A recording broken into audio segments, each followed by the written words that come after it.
Hi viewers, welcome to Sindhu's kitchen. இன்னைக்கு நம்ம என்ன பார்க்க போறோம்னு பார்த்தீங்கன்னா சவுத் இந்தியன் மீன் குழம்பு பார்க்க போறோம். ஃபர்ஸ்ட் அதுக்கு தேவையான பொருள்லாம் பார்த்துக்கலாம். முதல்ல வந்து 2 சின்ன சைஸ் மீடியம் சைஸ் வெங்காயம் எடுத்துக்கோங்க. அதுக்கப்புறம் ஒரு 2 தக்காளி, சின்ன சைஸ் தக்காளி, ஒரு 12 பல்லு பூண்டு எடுத்துக்கோங்க. சின்ன சின்னதாக கட் பண்ணி வச்சுக்கணும். அதுக்கப்புறம் பார்த்தீங்கன்னா மாங்காய் கட் பண்ணி வச்சுக்கோங்க உங்களுக்கு தேவையான சைஸில். புளி வந்து நான் வந்து ஒரு எலுமிச்சப்பழ சைஸ் எடுத்திருக்கேன். ஸோ இதுக்கு வந்து இந்த ஒரு எலுமிச்சப்பழ சைஸுக்கு 2 ஸ்பூன் மிளகாத்தூள் தேவைப்படும். ஸோ அது வந்து எடுத்து ரெடியாக வச்சுருக்கேன். ஸோ தாளிக்கிறதுக்கு வந்து பார்த்தீங்கன்னா எண்ணெய், அதுக்கப்புறம் கடுகு. ஸோ இந்த மீன் குழம்புக்கு நான் எடுத்திருக்க மீன் பார்த்தீங்கன்னா கருப்பு கிழங்கான்ற மீன் எடுத்திருக்கேன். உங்களுக்கு எந்த மாதிரி ஃபிஷ் தேவைப்படுதோ அதுக்கேற்ற மாதிரி நீங்கள் எடுத்துக்கலாம். ஸோ இப்போ ப்ரிப்பரேஷன் பார்க்கலாம். ஸோ இப்போ நம்ம மீன் குழம்பு ப்ரிப்பரேஷன் பார்க்க போகிறோம். நான் சொன்ன மாதிரி முதல்ல தாளிப்பு போட்டுக்கிறோம். சரிங்களா? உங்களுக்கு தேவையான அளவுக்கு எண்ணெயை நல்லா காய விடுங்க. எண்ணெய் நல்லா காஞ்சதுக்கு அப்புறம் தான் வந்து கடுகு ஆட் பண்ணி தாளிப்பு போடணும். உங்களுக்கு தேவைப்பட்டால் நீங்கள் வந்து வடகம் போட்டும் வந்து தாளிச்சுக்கலாம். வடகம் போட்டால் இன்னமும் நல்ல வாசனையாக இருக்கும் குழம்பு. சரிங்களா? ஸோ இப்போ எண்ணெய் நல்லா காஞ்சிடுச்சு. நான் வந்து கடுகு ஆட் பண்ணுறேன்.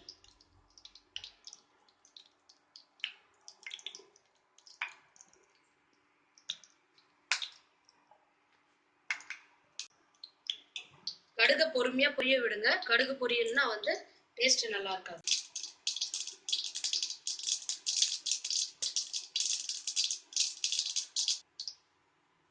கடுகு நல்லா பொரிஞ்சிடுச்சு. அடுத்து நம்ம வந்து கருவேப்பிலை ஆட் பண்ண போகிறோம். கருவேப்பிலை வந்து ஒரு வாசனைக்காக தான் வந்து நம்ம ஆட் பண்ணுறோம். சரிங்களா?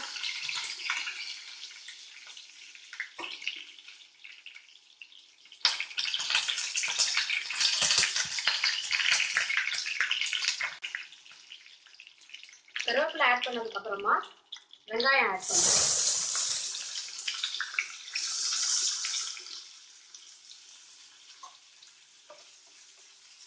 வெங்காயம் வந்து ஓரளவுக்கு வதங்கினா போதும். எப்போதுமே குழம்பு வைக்கிறதுக்கு வந்து வெங்காயம் தக்காளிலாம் வந்து அதிகமாக வதங்கணும்னு அவசியம் கிடையாது. ஒரு மாதிரி சாகியாக இருந்தாலே போதும். ஓரளவுக்கு வதங்கினாலே போதும். ஏன்னா வந்து சாப்பிடும்போது அந்த குழம்பு கூட அந்த வெங்காயத்தோட கிரன்ச்சினஸ் இருந்தால் இன்னும் நல்லாவே இருக்கும்.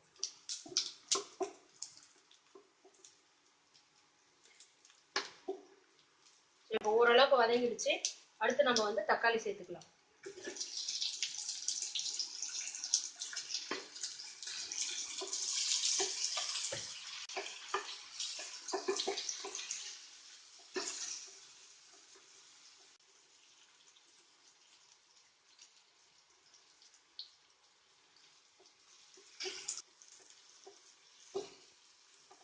தக்காளி வதங்கிறதுக்கு மட்டும் ஒரு 2 நிமிஷம் எக்ஸ்ட்ரா டைம் கொடுங்க. வதக்கும் போதே உங்களுக்கு தெரியும் அந்த கருவேப்பிலை போட்டதுக்கான வாசனை நல்லாவே கிடைக்கும். ஸோ மீன் குழம்பு வந்து நல்ல வாசனையாக இருக்கும். அதுக்காக தான் முன்னாடியே வந்து கருவேப்பிலை ஆட் பண்ணுறோம். இப்போ தக்காளி ஓரளவுக்கு வதங்கிடுச்சு. இப்போ நம்ம வந்து பூண்டை ஆட் பண்ணிக்கலாம். ஏன் பூண்டை வந்து கடைசியாக ஆட் பண்ணுறேன்னு பார்த்தீங்கன்னா, பூண்டு வந்து எண்ணெயில் வதங்கிடுச்சு அப்படின்னா அதோட ஃப்ளேவர் வந்து அந்த எண்ணெயோடு போயிடும். நம்ம வந்து கடைசியாக ஆட் பண்ணும்போது உடனே புளி தண்ணி சேர்க்கும் போது அது கூட சேர்ந்து குழம்போடு சேர்ந்து நல்ல வாசனையாக இருக்கும். அதுக்காக தான் வந்து நான் கடைசியாக பூண்டு ஆட் பண்ணுறேன். பூண்டு ஜாஸ்தி வதங்க விட வேண்டாம். நேராக நம்ம வந்து புளி தண்ணி ஆட் பண்ணிடலாம். ஏன்னா அப்போ தான் அதோட வாசனை நல்லா கிடைக்கும். தண்ணியோட சேர்ந்து கொதிக்கும் போது நல்லா வாசனையாக இருக்கும். நான் வந்து ஏற்கனவே சொன்ன மாதிரி ஒரு எலுமிச்சை அளவு புளிக்கு 2 ஸ்பூன் மிளகாத்தூள் போட்டு உப்பு போட்டு கரைச்சி வச்சுருக்கேன். கரைச்சி வச்சு ஊற்றினீங்கன்னா தான் வந்து குழம்போட டேஸ்ட் வந்து ரியல் டேஸ்ட் வந்து நம்மளுக்கு கிடைக்கும். ஒரு சிலர் டைரெக்டாகவே கரைச்சி ஊற்றுவாங்க. அதை விட இது வந்து பெஸ்ட்டாக இருக்கும். சரிங்களா? நீங்கள் வந்து வாயிலையும் ஊற்றி பார்த்துக்கலாம் உப்பு புளி காரம்லாம் கரெக்டாக இருக்காண்டு. ஸோ நான் கரைச்சே வச்சுருக்கேன். இப்போ இந்த கரைச்ச கலவையை வந்து நான் இதில் ஊற்ற போகிறேன்.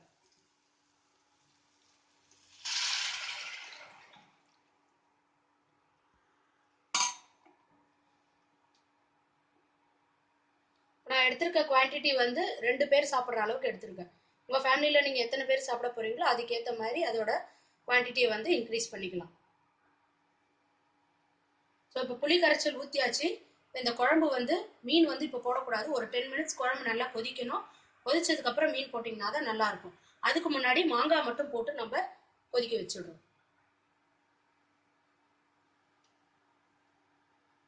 ஏன்னா மாங்காய் வந்து வேகிறதுக்கு லேட் ஆகுன்றதுக்காக அதை முன்னாடியே போட்டுடுறோம். மீன் வந்து ரொம்ப சாஃப்டான இது இல்லையா, அதனால அது குழம்பு கொதிச்சதுக்கப்புறம் தான் போடணும்.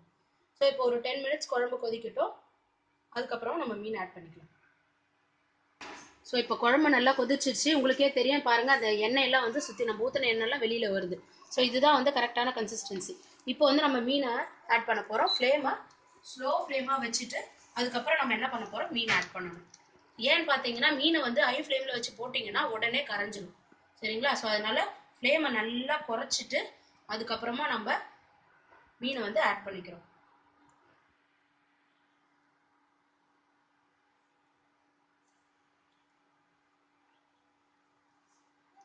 மீன் ஆட் பண்ணிட்டு ரொம்ப கிளற வேண்டாம், அப்படியே லைட்டாக அது நல்லா முழுகிற மாதிரி லைட்டாக கிளறி விட்டுட்டு இன்னும் ஒரு 5 மினிட்ஸ் கொதிக்க ஸ்லோ ஃப்ளேமில் கொதிக்க வச்சு ஆஃப் பண்ணிட வேண்டியதுதான்.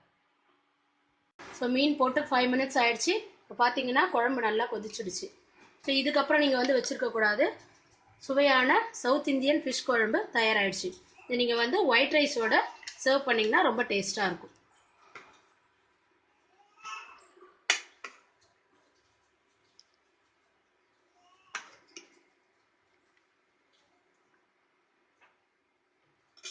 ஸோ சவுத் இந்தியன் மீன் குழம்பு தயார். உங்கள் வீட்டில் ட்ரை பண்ணி பார்த்துட்டு ப்ளீஸ் எங்களுக்கு சப்ஸ்கிரைப் பண்ணுங்கள். தேங்க்யூ. To Sindhu's kitchen. இன்றைக்கி நம்ம பார்க்க போகிறது சவுத் இந்தியன் ஃபிஷ் ஃப்ரை பார்க்க போகிறோம். ஸோ அதுக்கு தேவையான பொருட்கள்லாம் என்னென்னு பார்த்தீங்கன்னா, முதல்ல நல்லா க்ளீன் பண்ணி வச்ச ஃபிஷ் ஒரு 1/4 கிலோ எடுத்துருக்கேன். சரிங்களா? ஸோ அதுக்கு மேரினேட் பண்ணுறதுக்காக கொஞ்சம் புளி கரைச்சல் எடுத்துருக்கேன். அதுக்கப்புறம் மஞ்சத்தூள், இஞ்சி பூண்டு பேஸ்ட், உப்பு, தேவையான அளவுக்கு மிளகாத்தூள். ஸோ இது எல்லாத்தையும் போட்டு ஃபிஷ்ஷை வந்து போட்டு பெசரி ஒரு 1/2 அன் ஹவர் வந்து நல்லா மேரினேட் பண்ணிக்கணும். மேரினேட் பண்ணி வச்சிங்கன்னா தான் நல்லா வந்து ஃபிஷ் நல்லா ஊறி டேஸ்ட்டாக இருக்கும். நல்லா இஞ்சி பூண்டு பேஸ்ட் கொஞ்சம் போடுறேன். மஞ்சத்தூள் எதுக்காக போடுறேன்னா அந்த கவுச்ச வாசனை அடிக்காமல் இருக்கிறதுக்காக தான் போடுறது. அதே மாதிரி புளி கரைச்சலும் வந்து அந்த கவுச்ச ஸ்மெல் வராமல் இருக்கிறதுக்காக தான் போடுறது. சும்மா லைட்டாக போட்டால் போதும், அது பெசுறதுக்காக. சால்ட் வந்து தேவையான அளவு, அதே மாதிரி மிளகா பொடி தேவையான அளவு போட்டுக்கலாம். போட்டுட்டு இதை நல்லா பெசரிக்கணும்.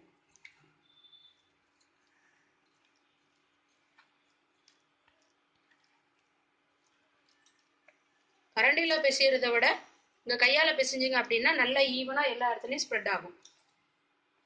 ஸோ இந்த மாதிரி பெசரியாச்சு. இப்போ இந்த மீனை வந்து குறைஞ்சது ஒரு 20 மினிட்ஸ் இல்லை ஒரு 1/2 அன் ஹவர் நல்லா ஊற போட்டுட்டிங்கன்னா அந்த புளி, இஞ்சி பூண்டு பேஸ்ட், உப்பு எல்லாத்தோடையும் சேர்ந்து நல்லா வந்து உள்ளே இறங்கி ருசியாக இருக்கும். சரிங்களா? ஸோ ஒரு 1/2 அன் ஹவர் வந்து இது வந்து ஊற போடுங்க. இப்போ ஃபிஷ் நல்லா மேரினேட் ஆகிடுச்சு. இப்போ தவா வந்து அடுப்பில் போட்டிருக்கேன். நல்லா சூடானதும் தேவையான அளவுக்கு ஃபிஷ் ஃப்ரை பண்ணுறதுக்கு தேவையான அளவுக்கு கொஞ்சம் எண்ணெய் ஊற்றிக்கோங்க. ஸோ எண்ணெய் நல்லா காஞ்சிடுச்சு. இப்போ வந்து நம்ம ஃபிஷ்ஷை வந்து ஆட் பண்ணிக்க வேண்டியதுதான்.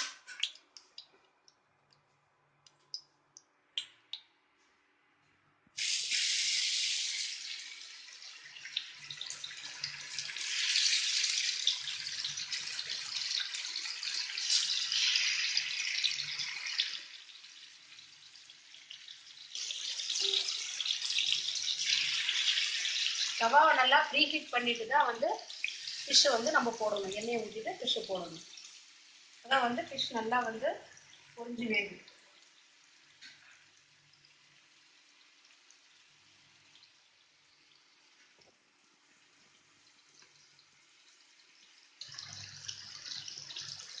ஒரு பக்கம் நல்லா வேக விடுங்க. ஸ்லோ ஃப்ளேமில் வச்சு நல்லா வேக விடுங்க. ஃபிஷ் எப்போதுமே வந்து அதிகமான ஃப்ளேமில் வைக்காதீங்க. ஸ்லோ ஃப்ளேமில் வச்சாதான் அந்த சாறு நல்லா இறங்கி ஃபிஷ் வந்து நல்லா டேஸ்ட்டாக இருக்கும். சரிங்களா? ஸ்லோ ஃப்ளேமில் ஒரு பக்கம் வெந்ததுக்கப்புறம் இன்னொரு பக்கம் திருப்பி போடணும். இப்போ மீன் 2 பக்கமும் நல்லா ஃப்ரை ஆகிடுச்சு. ஸ்டவ் ஆஃப் பண்ணிட்டு சர்வ் பண்ணுற வேண்டியதுதான். வெறும் ஒயிட் ரைஸ் கூட வச்சு சாப்பிட்டாலும் இந்த ஃபிஷ் ஃப்ரை நல்லாயிருக்கும். ஏற்கனவே நான் உங்களுக்கு சவுத் இந்தியன் ஃபிஷ் குழம்பு எப்படி வைக்கிறதுன்னு சொல்லி கொடுத்துருக்கேன். ஸோ அது வச்சு அதுக்கு சைட் டிஷ்ஷாக சாப்பிட்டாலும் ரொம்ப நல்லாயிருக்கும். ஸோ சுவையான south Indian fish fry ready.